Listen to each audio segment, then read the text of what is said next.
Olá, como vai? Eu sou Margarida Félix e hoje pensei em conversar com você sobre uma coisa que é muito comum e que muitas vezes a gente não consegue perceber. A gente pensa que a coisa que está acontecendo, esta coisa que eu vou falar, é decorrente de situações concretas no dia a dia. E o que é esta coisa? É a irritação, a irritabilidade, a falta de paciência. Aquilo faz com que a pessoa fique chateada, irritada e realmente, talvez você já tenha percebido na sua vida situações onde você, qualquer coisinha, você está muito polarizado, percebendo, olhando, parece que salta aos olhos que só vê defeito, só vê coisas que lhe trazem chateação. E aí a gente vai conversar sobre o que está por detrás disso. Eu imagino que você seja uma das milhares ou milhões de pessoas que reconhecem que no dia a dia certos fatores de estresse, certas tensões fazem com que você traduza para outras pessoas, transfira para outras pessoas um peso, uma coisa que é chata e que você mesmo lá no fundo às vezes se arrepende de ter tratado uma pessoa mal, de ter chamado a atenção da pessoa, e isso a gente pode fazer sem nenhuma percepção. A gente não consegue perceber que a gente está fazendo aquilo no momento que está fazendo. A gente pensa que realmente há uma necessidade de nos irritarmos. Então eu gostaria de conversar com você sobre isso hoje. Eu penso que isso é um assunto do dia a dia. Muitas vezes a gente acredita mesmo que o fator deflagrador, aquilo que fisga a nossa raiva, a nossa impaciência, é porque a gente já cansou de dizer, por exemplo, para alguém, né, um filho, um marido, um funcionário, de que a gente não gostava daquilo, que a pessoa poderia não fazer daquela forma. Seja uma coisa simples, né? Com o filho é não botar a toalha em cima da cama molhada, ou esquecer aberto algum potezinho, ou deixar sempre a porta do guarda-roupa ou de um armário aberta, enfim, coisas que são mínimas, mas que funcionam às vezes como uma espécie de tortura chinesa. O que é tortura chinesa? Aquela gotinha de água que vai batendo na cabeça, mas imagine quando chega na milésima, ninguém nem aguenta mais de quanto aquilo é incômodo. Então são coisas do dia a dia que muitas vezes a gente só percebe como defeitos. E isso faz a gente se irritar. Então eu gostaria de dizer para você o seguinte: eu tenho percebido nesse tempo aí que nós estamos vivendo que existem muitos desafios. Eu vou falar de um desafio simples, fazer vídeos, como eu estou fazendo agora, né? Há 6 meses atrás, eu nem imaginava que eu ia entrar nesse mundo para fazer vídeos dessa forma. E o grupo, né? Nós estamos fazendo isso em conjunto, meus sócios nesse projeto, meus associados nesse projeto, cada um tem uma função e eles me auxiliam em várias coisas. Então, no primeiro momento, eu tive meu piti também, que é de achar que aquela coisa é complicada, de dar uma chateação, da gente ficar mais sensível de qualquer coisa que está fora, que não está perfeito, está fora do lugar, a gente pensar que aquilo ali já é um motivo para a coisa não funcionar. E a minha experiência eu despedir nesse sentido de ficar chateado, de botar defeito em tudo, de desestabilizar emocionalmente foi quando eu quando eu recebi a notícia, na realidade, a sugestão de que eu deveria fazer uma live sozinha. Então, a palavra sozinha, que dava para fazer sozinha, sem ter alguém junto de mim para me ajudar, para auxiliar, foi um gatilho, foi um anzol para puxar um incômodo, uma irritação, uma sensação de abandono. E que depois a gente conversando, né, faz parte, né, todo mundo tá nessa onda aí, a gente viu e eu percebi como aquela situação, aquela irritabilidade era medo, era insegurança, era uma coisa de, eita, isso é complicado, eu não consigo fazer. Então a gente não percebe isso, não percebe mesmo. A gente simplesmente vai percebendo só o sentimento e como esse sentimento, que é um estado emocional, né, uma forma de hipnose negativa, esse sentimento vai gerando essa reação e muitas vezes a gente fica dando patada nas outras pessoas sem nem imaginar que aquilo é desproporcional, exagerado, não precisava. Mas a gente, naquele momento, está se sentindo, de algum modo, desafiado e achando que não vai dar conta daquilo. E isso gera uma reação que é natural, compreensível, de irritabilidade, porque faz parte daquela caixa de ferramentas que nós temos aí para enfrentar as situações. Uma dessas chaves dessa caixa de ferramentas da vida é a irritabilidade, é a defesa, é a raiva, é se sentindo ameaçada, reagir com uma espécie de luta, de combate. Então, essa coisa tão simples, né? Você pode estar se irritando desnecessariamente. E isso não quer dizer que os outros não errem, que não existam dificuldades, mas a forma como a gente encara isso vai ser muito importante, vai influenciar bastante sobre o nosso estado emocional. E isso tem tudo a ver com o que a gente chama de estresse e com o que a gente tem falado, e é muito importante, eu tenho sempre chamado a atenção para isso, que é o efeito desse estresse, dessa irritação, esse motorzinho interno em cada um de nós, em mim, em você, que pode fazer com que o sono esteja perturbado, pode causar insônia. E não é causar no sentido assim de um conflito importante, porque a pessoa está com algum problema psicológico ou psiquiátrico, não. É esse estresse do dia a dia que vai ativando, é como se fosse um atrito, né? um roçar que irrita, que atrita a nossa mente, que faz a gente ficar alerta, ruminando coisas, faz com que as pessoas, você, eu, todo mundo, possa, sem perceber, entrar numa roda viva, num caminho que é ruim, para cultivar uma atitude mais propícia para ter uma boa noite de sono e acordar bem disposto. Então, o que é essa irritabilidade? Essa irritabilidade aparece muitas vezes como uma reação que nós temos, justa, natural. Justa e natural, nós é que pensamos, né? Para os outros, muitas vezes ela não é nem justa, nem natural, nem desproporcional. Ou melhor, nem proporcional, ela é desproporcional. Essa situação de coisas que vão fisgando, vão sendo anzóis, que vão puxando a reação de irritação, de perda de paciência, eu posso garantir para você que pode ser desacionada essas bombinhas relógio, né? Essas minas num campo minado aí, né? Imagine aí como se imagine que você estivesse numa guerra e você está caminhando e sabe que pode ser que tenha ali uma bomba que pode explodir, né? Você está pisando em campo minado.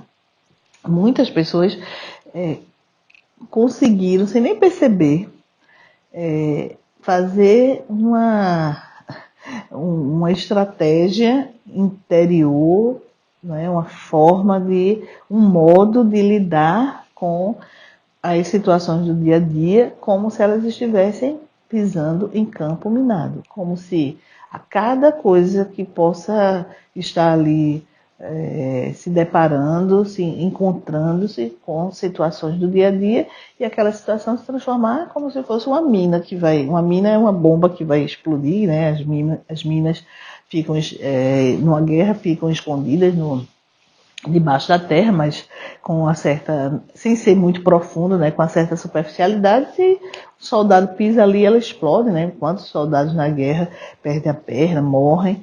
Então, eu estou dizendo isso como uma comparação. Imagine que a gente, em muitas situações da vida, vai começando a ficar assim, com a orelha em pé, já achando que vai pisar em campo minado, e a gente já reage, já tem uma prevenção, já está com uma disposição prévia, já está com aquela atitude de reagir para reclamar.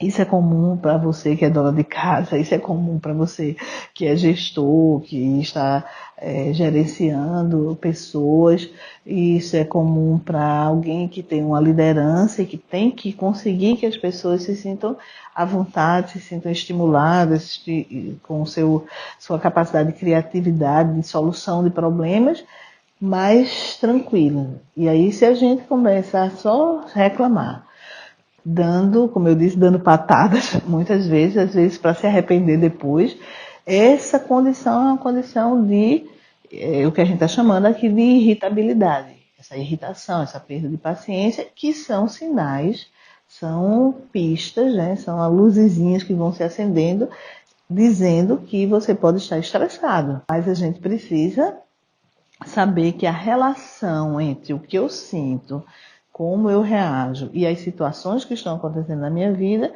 no mínimo, é muito mais do que isso. No mínimo pesa 50% a minha atitude, o modo como eu vejo aquilo ali. E aí eu gostaria de dizer como você pode melhorar com isso e melhorando, mudando determinadas coisas que são do seu interesse. Eu tenho certeza que você quer melhorar, estar numa vida satisfeita, tranquila, não ficar reclamando tanto, resolver as coisas de uma maneira melhor, de um modo que realmente se crie um clima na empresa, se crie um clima na sua casa, nos seus relacionamentos e com você mesmo de satisfação, de tranquilidade. Então, se a gente compreender que se eu cultivo estados de mais tranquilidade, isso vai fazer com que eu perceba de um jeito diferente o meu entorno, né? O meu ambiente, as pessoas com quem eu me relaciono. E isso vai fazer com que eu fale, eu perceba, eu diga coisas, mesmo me referindo a coisas que eu considero que não são perfeitas, que não estão adequadas, mas de um modo mais tranquilo, mais calmo. E isso vai fazer com que eu consiga, de uma forma mais simples, mais rápida, eu consiga fazer com que as pessoas colaborem melhor, a gente consegue ver as coisas de uma outra forma. Não é um jogo do contente, de poliana, que tudo está maravilhoso, mesmo em coisas concretas ruins que estão acontecendo. Não é disso que eu estou falando. Estou falando desses problemas que a gente às vezes gosta sem nem perceber, né? Não há nenhum julgamento nisso aí, mas que a gente gosta de cultivar. A gente fica cultivando ali, é como se fosse assim, o probleminha, a espinha irritativa, a coisa que está ali irritando de estimação. Como se fosse uma agulhazinha, um espinho, fazendo com que aquilo esteja irritante e a gente não consegue perceber que é só tirar para aliviar. Muitas vezes a gente tem essas chateações de estimação.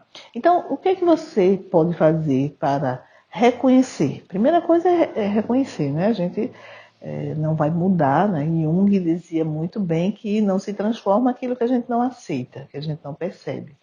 Mas o que eu quero dizer com esta capacidade de nós percebermos que existe algum fator que não é objetivo, ou seja, que não é do lado de fora, o que não é apenas do lado de fora, e que tem muito a ver com a nossa forma de lidar com aquilo e, consequentemente, com a nossa subjetividade, ou seja, com aquilo que faz parte de nós, nossos medos, as nossas inseguranças, como eu disse, a maneira da disposição que a gente tem para aprender algo ou não.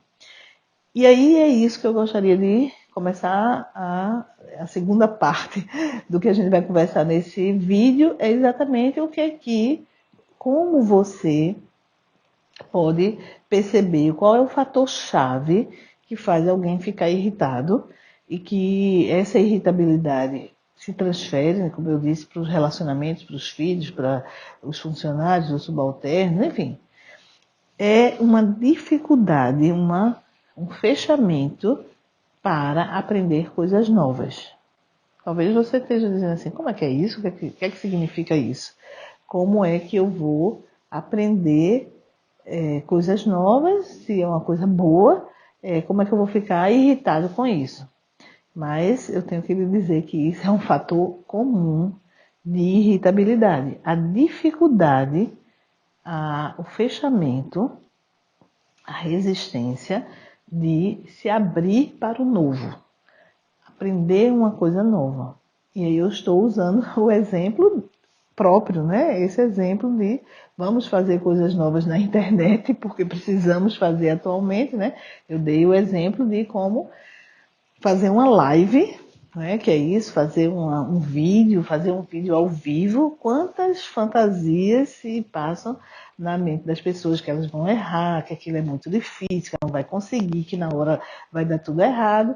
E como isso mobiliza a pessoa a ficar hipersensível para procurar defeito em qualquer coisa para justificar aquela situação de não aprendizado.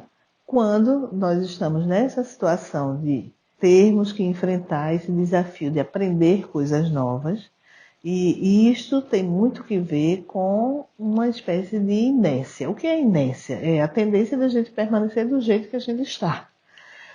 Quanto mais a gente puder realmente estar aberto para a novidade, mas novidade não quer dizer assim de qualquer jeito. Eu estou dizendo no sentido de abrir-se, no sentido de abrir-se para o novo, para a aquisição de informações, estar aprendendo coisas novas todos os dias. Isso é uma coisa muitíssimo importante. Você pode cultivar isso. Isso não, quanto mais a gente aprende, mais fácil vai ficando de aprender. E um dia desse eu disse assim: não saia da sua zona de conforto. A gente não precisa sair da zona de conforto, a gente precisa ampliar a zona de conforto para que nós nos sintamos confortáveis, seguros e capazes. Então, de fato, a gente deve dizer o seguinte: saia da sua zona de acomodação. Então, quanto mais a gente estiver acomodado ali, achando que já está conhecido, tudo está, você está ali sem precisar pensar, está no seu piloto automático, e isso é uma coisa que vai gerar, vai cobrar aí um preço, vai gerar essa situação de que quando eu tiver que aprender uma coisa nova, eu acho que esse meu aprendedor de coisas novas está enferrujado. Aquilo vai me dar muito trabalho, aquilo vai me mobilizar, ou seja, vai me obrigar a sair da zona de acomodação. Então, é muito importante a gente entender que muitas vezes a irritabilidade é uma defesa para dizer assim, para eu não sair daquilo que eu já conheço, que eu já estou me sentindo bem, estável, que não está me dando trabalho. Mas eu tenho que informar você que vai dar muito trabalho se a gente sai desse ritmo, se a gente se coloca como alguém incapaz, que a gente quer ficar ali no nosso sossego, na nossa rotina, rotina no sentido negativo aqui, e que gera o outro significado desta irritabilidade é uma insatisfação. Então, eu já falei 3 níveis, né? A gente pode estar irritado porque diante de uma situação de ser mobilizado para fazer algo, para uma novidade, um desconhecido, a gente pode tender a ficar se sentindo ameaçado e aquilo gera uma insatisfação momentânea, né? Mas uma irritabilidade. Você acredita que tem gente que se irrita porque quer dar o melhor, quer fazer o melhor para o outro? Quer, por exemplo, se vai receber alguém na sua casa, que ele esteja confortável, que seja bem acolhido. Aí isso estressa a pessoa, ela se esforça tanto. E às vezes transmite para o outro uma irritação desnecessária. Então, digamos, imagine uma mãe que gosta que o filho vá na sua casa, imagine um filho adulto que já é casado e tal, ela gosta. Aí quando o filho chega, gosta e ela quer dar o melhor, atender, fazer uma comida gostosa, etc. Aí o filho chega de surpresa, que naquele dia não tem nada preparado em casa especial. Aí ela vai reclamar com o filho, que ele devia ter avisado, que aí ela prepararia um almoçozinho mais gostoso e tal. E às vezes faz isso tensa, irritada. E aí até aquilo que ela quer colocar como algo que é atraente, afetuoso, o outro pode sentir como se ele estivesse incomodando, fazendo ela, dando trabalho a ela. Então é um exemplo simples, né? Talvez não seja da sua experiência, ou então você já conheça a gente dessa forma, mas isso é uma forma da gente perceber, isso é uma ilustração de coisas que podem estar acontecendo no dia a dia. O esforço, a tensão que se coloca para fazer uma coisa boa para o outro que você gosta, se transforma num incômodo para o outro, porque o outro pensa que está dando trabalho e que você está irritado com aquilo ali. O segundo ponto que eu comentei foi: nós podemos estar nos sentindo irritados e irritadiços porque a gente está com dificuldade, a gente está com a resistência de se abrir para o aprendizado, a aceitar, gostar de aprender coisas novas. E essas coisas novas não quer dizer assim, agora eu vou entrar num curso de engenharia para aprender matemática de alto nível. Não é disso que eu estou falando. É um caminho novo para ser mais rápido da casa para o trabalho. É uma habilidade na internet, né, com o computador, com o celular. É uma coisa tão simples. Todo dia, se você mexer ali brincando no celular, você vai aprendendo coisas. Mas tem gente que diz, não, eu só quero saber disso, só quero apertar esse botão e pronto. E aí, quando alguém vai explicar alguma coisa diferente, aquilo já vai fazer a pessoa se irritar, ficar ali se sentindo como quem fosse ser exigido muita coisa da pessoa. E aí o terceiro ponto que eu queria chamar a atenção, para chegar no último, que é a influência disso sobre o sono, é a questão de que essas coisas mínimas, sem precisar ser coisas catastróficas, sem precisar ser uma coisa demais na vida, uma frustração muito grande, mas ao contrário, essas coisas mínimas vão fazendo a pessoa ficar insatisfeita. Então, um critério: se eu estou insatisfeito com muita coisa, que eu penso que são coisas dos outros, só há uma insatisfação: comigo mesmo. Então é importante você pensar isso. Eu não estou dizendo que o mundo é maravilhoso, um mar de rosas. Na realidade, eu acho que o mundo é muito interessante, né? Quando a gente está tendo dificuldades, aquilo pode ser um desafio, mas eu não estou nem propugnando, nem propondo essa visão. Você pode ter a sua visão sobre como é que funciona o mundo. Mas eu posso lhe dizer com toda certeza que o acúmulo de reclamações, de decepções, tem muito que ver com uma insatisfação básica, que é importante a pessoa verificar, ver como é que pode resolver e, se possível, resolvê-la. E qual é a fonte, qual é a maior fonte que a gente pode dizer assim, dessa insatisfação básica, difusa, que a gente não sabe exatamente o que é? É uma maneira, é fruto dessa maneira crônica. Crônica quer dizer de muito tempo. A pessoa foi acumulando frustrações mínimas, coisas que elas podiam ter feito na sua vida e que foi entrando numa rotina. Quando viu, já se passaram 10 anos, 20 anos e a pessoa não resolveu realmente a situação. Eu estou me lembrando de uma coisa bem interessante. Há um casal na internet que eles agora estão ganhando, eles ganharam no ano de 2019 2 milhões de reais. Acho que ganharam mais.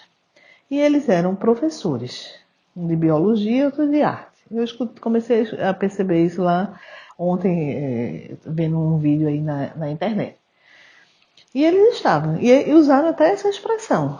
Fazia 10 anos, 20 anos, se esforçavam, gostavam de ensinar os alunos e tudo mais, mas não, como eles disseram, nada dava certo.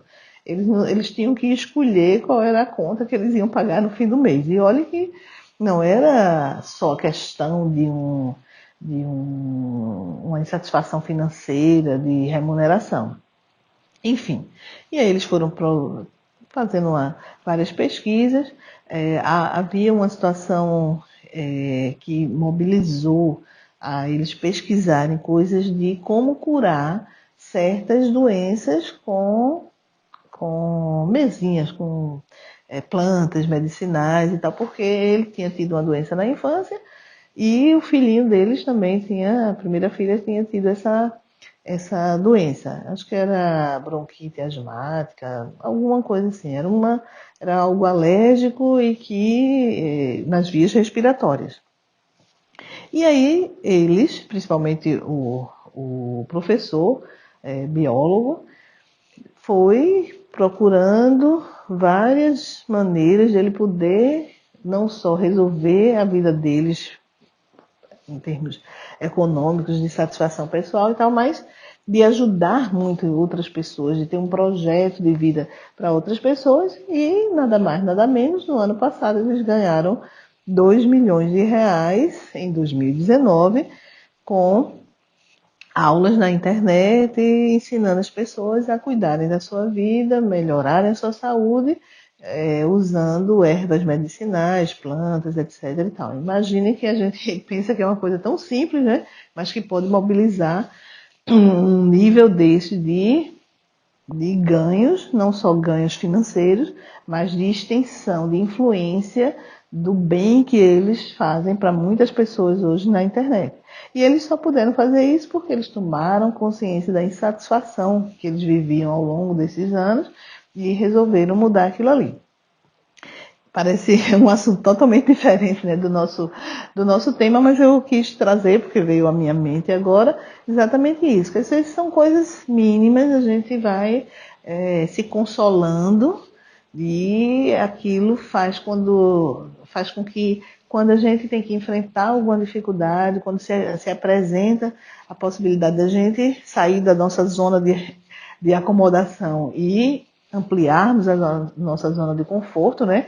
Com 2 milhões por ano, eles têm muito mais conforto, a zona de conforto, de influência, de realização deles é muitíssimo maior do que há, 5 anos atrás, com salários, né, injustos, né, salários de professores, que é um salário muito injusto pelo bem, pela importância dessa profissão. Então, o terceiro ponto importante é nós podemos fazer uma espécie de higiene mental onde o nosso estado emocional, e aí a hipnose, a meditação, a auto-hipnose, a gente tem sempre lembrado isso, é fundamental.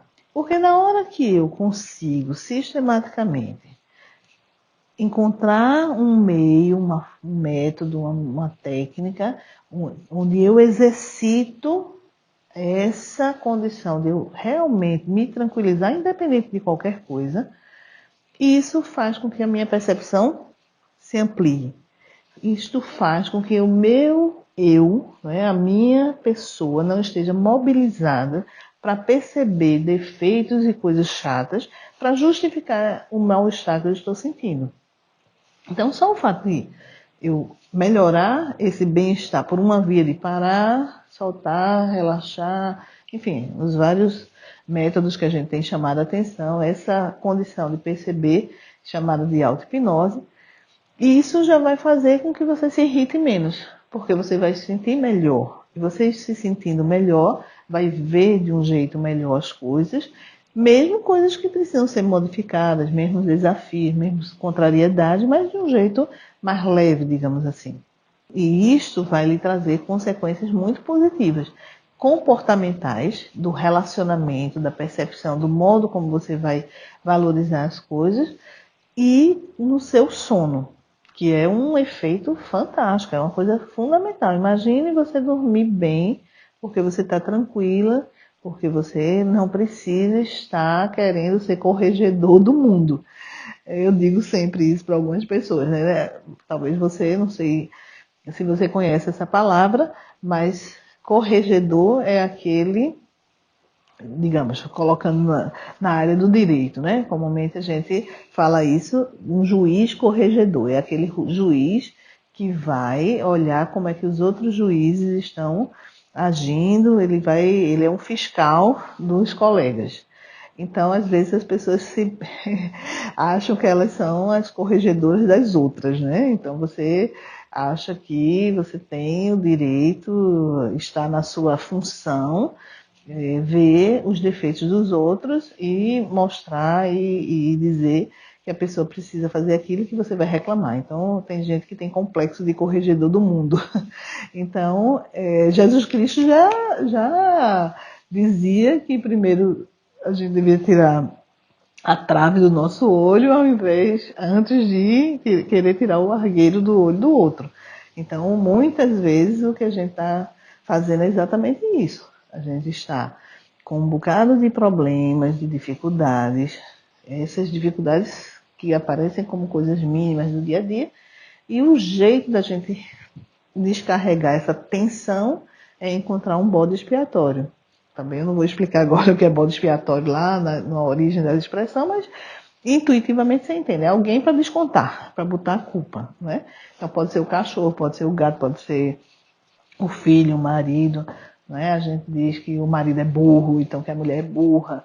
E isso é uma forma da gente se iludir, aliviar aparentemente, mas não resolve a insatisfação, porque quando a gente descarrega e encontra uma justificativa, uma desculpa para dizer eu estou me sentindo mal por causa do outro, por causa daquilo que é exterior a mim, isso dá aparentemente um alívio, mas não resolve o problema. Então, você, né, que está me ouvindo, pode perceber que realmente a gente pode estar diante de situações que precisam ser resolvidas, mas a gente não precisa fazer com que o outro se sinta mal, até quando a gente está querendo o bem dele, está querendo fazer tudo por ele, mas transmite uma tensão, uma irritabilidade.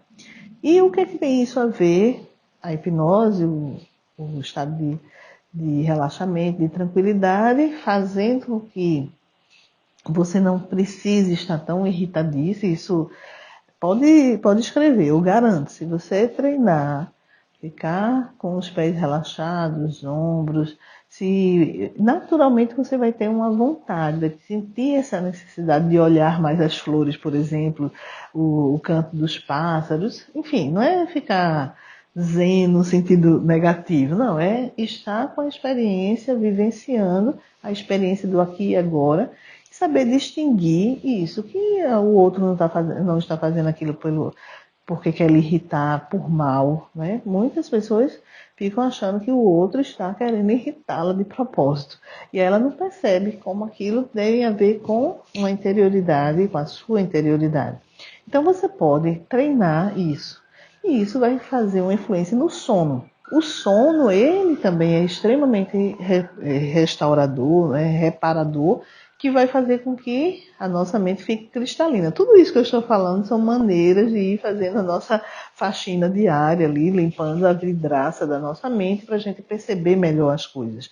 E o sono vai influenciar muito isso, fazer com que a gente possa ter o nosso juízo, o cérebro funcionando melhor, como eu digo, sem mel no cérebro, né? Então, mais cristalina a percepção, a visão. E isso é uma causa, a gente diz assim, é uma forma circular, uma coisa leva a outra. Se você fica menos irritadiço, você vai dormir melhor. No meio do caminho tem a hipnose, tem o relaxamento, tem a tranquilização, tem sintonizar de uma forma que vai lhe dar mais paciência, mais percepção de que aquilo é bobagem, né? Fazer essa distinção. E aí eu me lembro novamente uma prescrição. Então o próprio Jesus Cristo nos dizia, nos ensina.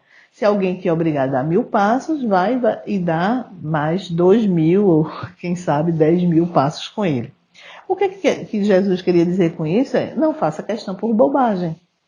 Então, se alguém que é obrigado a dar 1000 passos, vai e dá mais 2000 com ele, ou seja, é bobagem. Se alguém te roubar a capa, dá-lhe também a túnica, ou o contrário, não sei, né? Mas vocês entendem.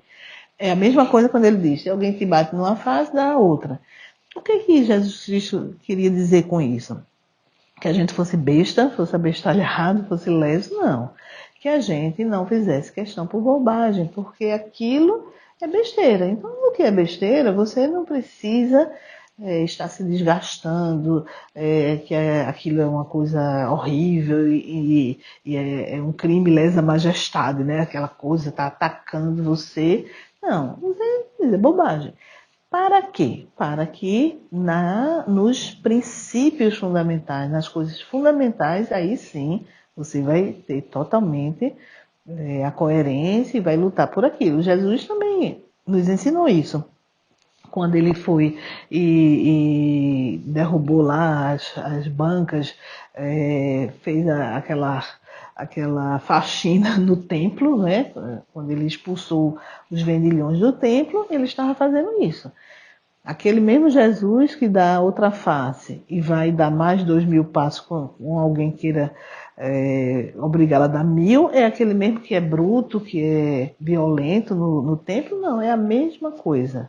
Ele está ensinando uma única coisa. Seja coerente com seus princípios fundamentais e não faça questão por bobagem. Então isso é um princípio muito interessante para a nossa vida, para a gente conseguir dormir melhor. Então, eu acho que não virou sermão, porque não é o objetivo, né? Nem eu tenho a competência para isso, né? Eu estou falando a dimensão psicológica, prática desse ensinamento, que é válido, né? Uma coisa pode ser um ensinamento religioso que tem uma conotação global na nossa vida, inclusive psicológica, fisiológica, nas nossas funções do dia a dia, nas nossas funções do nosso organismo. Então, eu posso estar menos irritadiço, menos irritado, menos impaciente, se eu libero, né, meu HD, minha mente, para não ficar apegado para coisas bobas, coisas que na realidade irritam, mas que não vale a pena. E você sabe, né, quais são. Na sua vida você talvez possa parar e ver hoje, no seu dia a dia, que coisas você está dando valor a mais, que não merece, que não precisa, que você pode liberar para vivenciar, sua mente fica mais cristalina, mais tranquila, para dormir bem, para perceber oportunidades mais positivas na vida. Então eu espero que essa conversa informal possa ter despertado em você esses pensamentos. Não precisa concordar nem discordar, mas se você puder pensar como você pode ficar menos irritadiço, como você pode cultivar um estado auto-hipnótico de tranquilidade e com isso poder dormir bem. Dormindo bem, tudo vai ficar mais fácil. Até o próximo vídeo.